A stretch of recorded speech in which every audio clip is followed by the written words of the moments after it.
नज़िद इल्ला यकीनन bill. Feed कराने वाली लेडीज़ रमज़ान का रोज़ा रख सकती हैं। देखो, फीड कराना या प्रेगनेंसी ये कोई शरई उज़र नहीं है जिसकी वजह से रोज़ा छोड़ना जायज़ हो।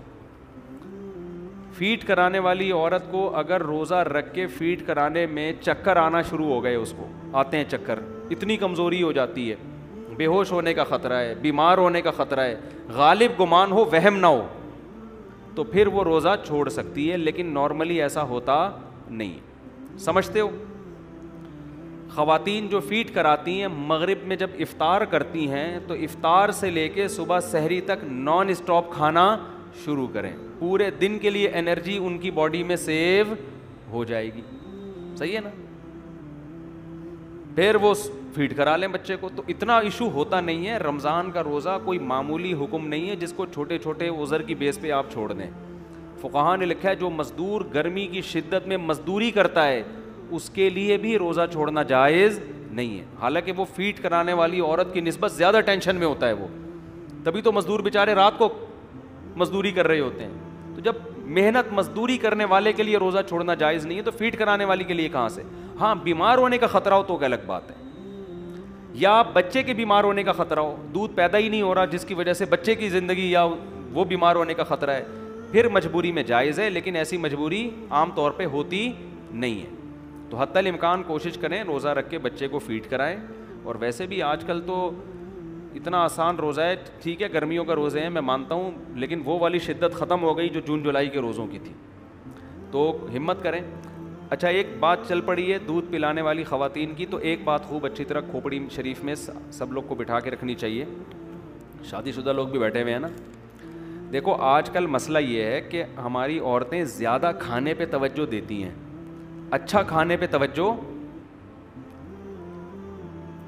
भाई मेरे 14 बच्चे हैं, मुझसे ज़्यादा कोई तजर्बा होगा बच्चे पालने का?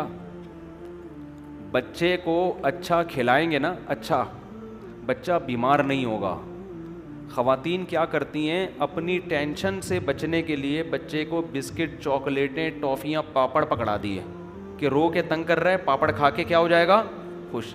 उनको ये नहीं पता कि जब ये बीमार होगा और चिड़चिड़ापन इसमें पैदा होगा, चीज़ें उठा उठा के फेंकेगा, किसी की बात नहीं मानेगा, जिसमें खुराक का सबसे ज़्यादा दखल है, वो टेंशन बोलो ज़्यादा होगी। तो आप बच्चे को ऑर्गेनिक चीज़ें खिलाएं।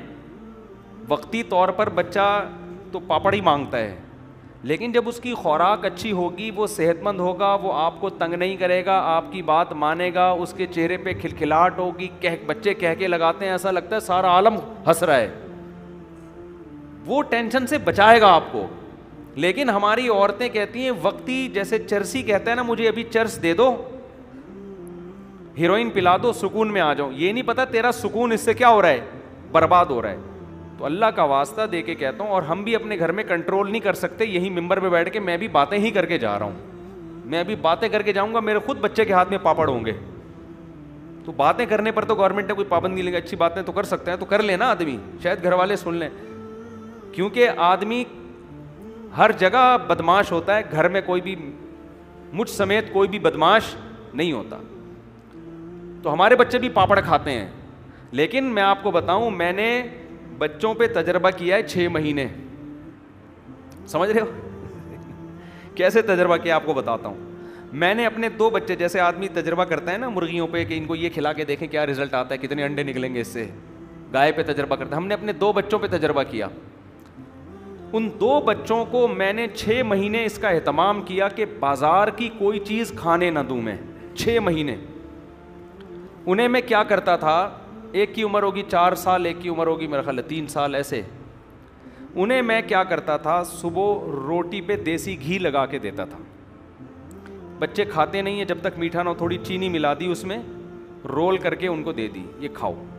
6 महीने बहुत टफ कंट्रोल अपने ऊपर करना पड़ता है ना, बच्चा तो मांगता है चीज़ें। उनको सुबह देसी घी खिला दिए रोटी के साथ, शाम को भी यही खिला दिया। भूख लग रही है, क्या खिला दिया, देसी घी और रोटी, सब कुछ है इसके अंदर। बहुत ज़्यादा हुआ 1 कप दूध पिला दिया, बगैर चीनी के पिलाएं बच्चों को दूध, बहुत ज़्यादा हुआ, वरना ये भी कभी हुआ कभी नहीं हुआ। 6 महीने ऐसे फिट फाट सेहतमंद एक्टिव रहे हैं कि आपकी सोच होगी। समझते हो कि नहीं समझते?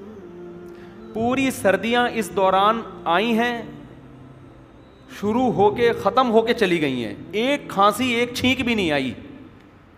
हल्की सी उनको एक को थोड़ी सी, वो जब सर्दी का लहर शुरू होती है तो थोड़ी बहुत खांसी शुरू होती है, तो एक दिन सिर्फ इतना हुआ है कि मुझे अंदाज़ा हुआ कि एक बच्चे को रात को हल्की सी खुड़खुड़, हल्की सी और ज़्यादा नहीं, तो मैंने ये जो बनफशा शहतूत है 1 चम्मच गर्म पानी में डाल के उसको पिला दिया, सुबह वो भी ठीक, उसके बाद वो खुड़खुड़ भी दोबारा, समझ रहे हो?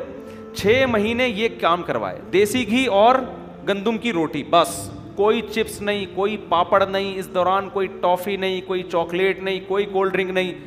बच्चे को पालना बहुत आसान है, रोटी पे सेट है किया है अल्लाह ने बच्चे को। 6 महीने के बाद, 1.5-2 साल के बाद दूध भी कोई बच्चे के लिए ज़्यादा ज़रूरी बोलो नहीं है, गंदम अनाज ज़्यादा ज़रूरी है। देखो मेडिकल साइंस ये कहती है कि बच्चे में ना दूध ग्रोथ जब छोटा होता है ना, उसकी ग्रोथ होती है दूध से, उसमें कोई ऐसे हार्मोन्स होते हैं, दूध पीने से बड़ा होता है। जब थोड़ा बड़ा हो जाए फिर दूध पीने से बड़ा नहीं होता, फिर रोटी खाने से बड़ा होता है, अनाज खाने से बड़ा होता है। आप सारा दिन दूध पियो रोटी ना खाओ, देखो आप थोड़े दिन में क्या हो जाओगे आप। तो 6 महीने के बाद बच्चे को ठोस ग़िज़ाएँ ज़्यादा चाहिए। माएँ फिर भी फीडर बड़े बड़े उसको चिपकाए हुए होते हैं, उनका पेट भर जाता है, वो रोटी खाते नहीं हैं। तो मैंने 6 महीने का ये तजर्बा किया, ऐसा कामयाब तजर्बा कि पूरी सर्दियां आई हैं और आके चली गई, ना कोई फीवर, ना कोई खांसी, ना कोई नज़ला, और खेलते कूदते रहे हैं, लाइफ को एंजॉय करते रहे। 6 महीने बाद हमने परहेज तोड़ा है, नहीं आई बात समझ? 6 महीने बाद हमने परहेज तोड़ा है। किसी ने बिस्किट का पैकेट लाके दिया, उस बच्चे ने बिस्किट खाए और उसको पेचिश लग गई। उस बिस्किट का ये नुकसान हुआ कि रोटी जिस तरह पहले पेट भर के खा रहा था, उस तरह उसने रोटी पेट भर के, क्योंकि भूख खत्म हो जाएगी उसकी, जो खाने की चीज़ है वो, जब मैदा है ना वो। उसके बाद से अब तक मैं, जाहिर है मैं यही काम करता रहूँगा तो फिर बयान कौन करेगा बैठ के, ये तो औरतों का काम होता है ना। तो मैंने बड़े बड़े मालदार घरानों को देखा है जिनके पास बच्चों को बाजारी चीज़ें खिलाने के लिए बड़े वसाइल हैं, वो चॉकलेटों के डब्बों पैकेट के पैकेट खिला, लेकिन वो करते क्या हैं, उन्होंने शुरू से कंट्रोल किया। बच्चा 6 महीने माँ का दूध पीता है, उसके बाद वो सीरिलैक और फेरिस के डब्बों पे नहीं आते, डायरेक्ट रोटी पे आते हैं। रोटी को ग्राइंड करते हैं दूध में, रोटी को क्या करते हैं, दूध में ग्राइंड करके दलिया बनाते हैं, आर्टिफिशियल दलिया, बिल्कुल नेचुरल दलिया, आर्टिफिशियल तो नहीं कहेंगे, बिल्कुल नेचुरल, ये दलिया उसको खिलाना शुरू करते हैं। समझते हो? तो आप बच्चे पालना चाहते हो, ख़वातीन ख़ास तौर पर, खुदा का वास्ता बच्चों को बाज़ार से बचा लें, दूर कर दें, घर की चीज़ें खिलाएं। डॉक्टरों पे जो आपका ख़र्चा हो रहा है ना, देखो ये जो बकरी के बच्चे भी हमने पाले हैं, गाय के बच्चे तो खैर नहीं पाले, बकरी के पाले हैं। बकरी का बच्चा माँ का दूध पीते पीते पीते पीते पूरा आकिल बालिग हो जाता है, बीमार नहीं होता। जहाँ माँ का दूध छुड़वाएंगे ना उससे, या कोई नेचुरल चीज़ से हटाएंगे, आप देखें वो बीमार होना शुरू हो जाएगा। तो इसलिए ये काम कर लिया करें, बड़ी मेहरबानी होगी आपकी, उससे बच्चे पालना भी आसान हो जाएगा आपका। ये बहुत मुश्किल काम है, खुद चॉकलेटें खा रहे हैं तो बच्चों को कहाँ से बचाएंगे? फिर चॉकलेटों से बच्चों के दांत देखो कैसे हो गए हैं, अजीब से दांत आ रहे हैं बच्चों के आजकल। हवा हिर्स वाला दिल बदल दे, मेरा गफलत में डूबा दिल बदल दे।